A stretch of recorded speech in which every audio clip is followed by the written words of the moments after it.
Hello दोस्तों, आज सुबह का पूरा काम करने के बाद हम दोनों बैठ गए थे पीछे, क्योंकि यहाँ पे अच्छी धूप आती है। तो हम दोनों यहाँ पे धागा लेके बैठे हुए थे। आजकल महिमा को क्रोशिया से बिनाई करने का बहुत अच्छा शौक चढ़ा हुआ है, तो मैं भी उसके साथ बैठ गई थी। उसने बोला मेरे से एक दो फ्लावर बनाने के। मैंने कहा हाँ, तो मेरे को बता दे, मैं बना दूँगी। यहाँ पर वॉइस रिकॉर्डिंग करते इसमें मेरे को अपने पैर के सॉक्स में एक छेद पड़ा हुआ दिखा, जिसको देख के मेरे को बड़ी हंसी आ गई। और यहाँ पे मेहमान ने मेरे को सिखाया। ऑलरेडी मैंने दो फूल पहले से बना दिए थे, ये मैं तीसरा बना रही थी। येलो और वाइट का कॉम्बिनेशन जो बड़ा अच्छा लग रहा था।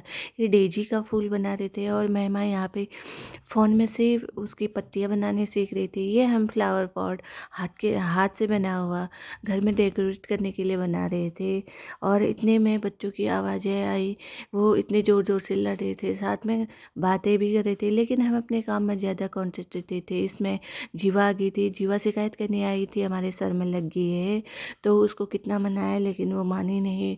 उतने में फिर वो रुद्र की आवाज़ आ गई और महिमा और जीवा चले गए अंदर। यहाँ पे मैं अकेले में फिर भी बिनाई कर रही थी, लेकिन उसके साथ मेरे को और रुद्र की आवाज़ आई। मैंने कहा तू भी इधर आ जा, लेकिन वो आया नहीं। उसमें मैं गाना गुनगुना रही थी, क्योंकि मेरे को गाना गुनगुना बहुत ज़्यादा पसंद है। रशिया से बिनाई करना महिमा ने फ़ोन से ही सीखा था। अगर हम चाहे तो फ़ोन का सदुपयोग कर सकते हैं, लेकिन आज की नई जनरेशन फ़ोन का दुरुपयोग कर रही है। मैं भी फ़ोन का सदुपयोग करना सीख रही हूँ। छोटे छोटे से अपने डेली रूटीन के क्लिप्स बना के आप लोगों के साथ शेयर करती हूँ। पता नहीं ये जर्नी मेरी कहाँ तक ले जाती है, लेकिन मैं अपने डेली लाइफ के छोटे छोटे क्लिप्स आप लोगों के साथ शेयर कर रही हूँ। तू क्या वहाँ? किसने कहा हुआ जाने के लिए? राधा लॉलीपॉप नहीं खाना है तुझे? लॉलीपॉप खाऊंगा। जो अभी से जाकर ना वहाँ पिटाई करूंगी। जूता कहाँ है? दूध चला रहा हूँ। मेरा छोटा वाला बेटा बहुत ही ज़्यादा शरारती है। जब बड़ा था मैं उससे कहती, लेकिन ये तो उससे 4 गुना निकला।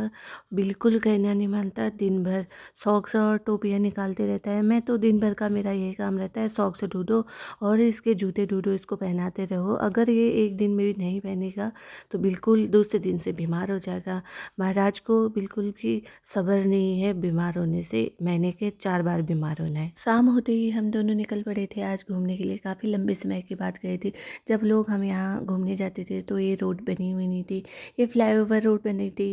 यहाँ से सीधे बरेली के लिए, तो हम उसको देखने गए। यहाँ से हम जो पिछले वाले रास्ते से हम गए थे वहाँ तो एक बंदर मरा हुआ, तो हम यहाँ नदी फाड़ के आगे को निकल गए। यहाँ सरसों के खेत से और गेहूँ के खेत, सरसों काट रखा था, वहाँ से हम आगे को अपने घर वाले रास्ते में आए, क्योंकि रास्ता उस साइड बहुत बदबू आ रही थी। तो हम यहाँ लोगों के खेतों को फाड़ के बिल्कुल यहाँ रोड पे पहुँच गए थे। तो यहाँ पे मैं अपना जलवा दिखा रही थी अपने कपड़े देख के। तो मेरे को अभी वॉइस रिकॉर्डिंग करते इसमें हंसी आ रही थी। सारे इतने लंबे चौड़े, बाप रे हो, इतने भारी है ना, मैं कैसे सग रही होंगी। मेरे को अभी हंसी आ रही थी वीडियो बना के। और यहाँ पे शाम का वक्त था, हम लोग यहाँ पे खेतों के मस्त नज़ारे देखते हुए यहाँ सनसेट दिखा रही थी। लेकिन हाँ, बादल लग चुका था। खूब सारी हंसी करी। इतने में हमारे घर वापस लौटने की बारी आ गई। बाय।